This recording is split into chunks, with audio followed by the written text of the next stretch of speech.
The message I have for you is as much my vision for Student Council as it is a request of all of the rising juniors and seniors on this campus. And in 5 months, that message will extend to around 250 new sophomores. So I need your help to spread this message to them. Based on my personal experiences with Student Council at my home school, I can understand that not many people think of Student Council as an empowering organization. But at IMSA, we're given the resources of funding, technology, and supportive adults that radically augment our potential. From that, I believe that we have 3 broad goals at IMSA: to push forward our own projects, to incorporate ideas of students outside of our cabinet, and finally, perhaps most importantly, to provide meaningful commentary to administrative plans so that they can best account for student needs.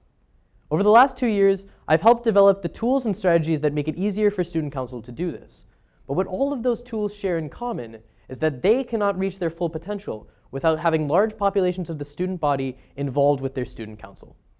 And that leads to the 3 requests that I have. First, complete student council surveys. Second, attend forums and other events. And finally, keep up to date with student council's activities.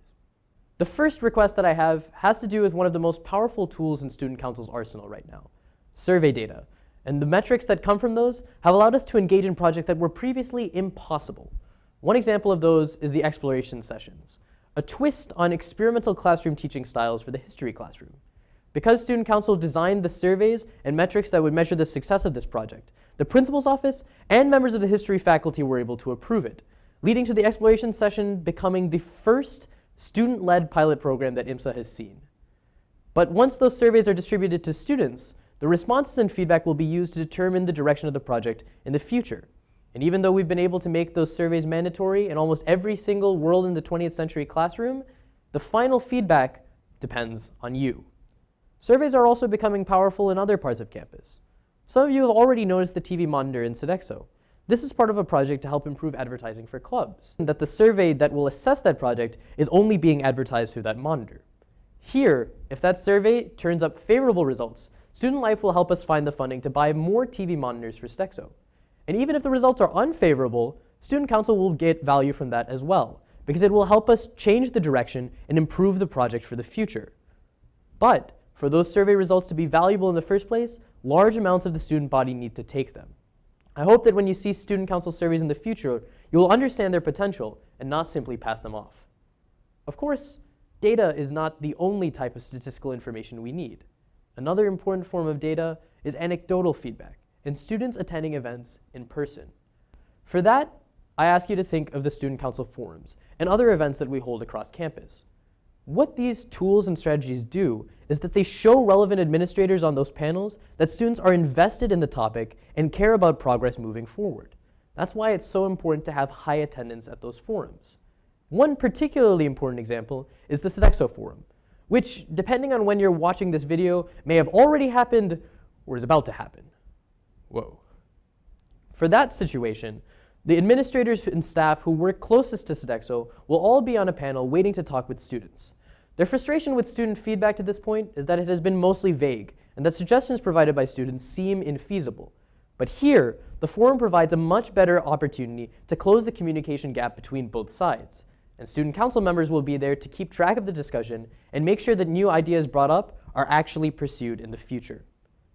But of course, forums are also useful as a launching pad for student council projects. For this one, I'll give the example of the support slips, another project that was brought up by a student outside of student council's cabinet. It used the mental health forum as a launching pad to first introduce the idea to students and gather a greater population of students to take its own data collection survey. Of course, the time given to us by forums is precious time that should not be used entirely on current projects. In order to free up more time for discussion and build on the ideas that already exist, large populations of the student body need to be informed and updated about student council's activities.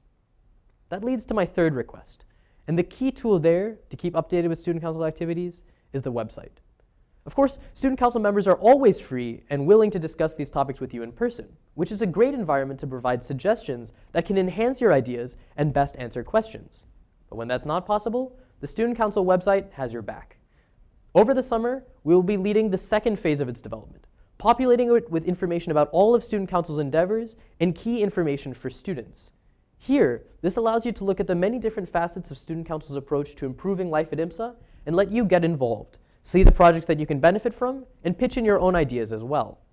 And I can tell you from personal experience that listening to this information and learning about the successes and failures of past student council projects is applicable to almost every organization on campus.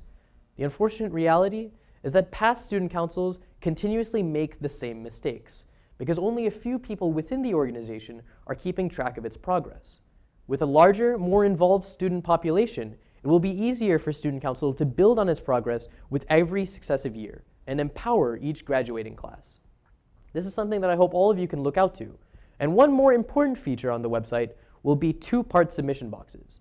When student council receives messages and submissions from students, we will also be able to post a response to them. That way, students who have similar questions and inquiries will be able to find that information easily. These three tools, survey data, forums, and the website, are integral to student council's ability to connect students and administrators. And even though we will develop and improve them with every coming year, their full potential cannot be met without your help.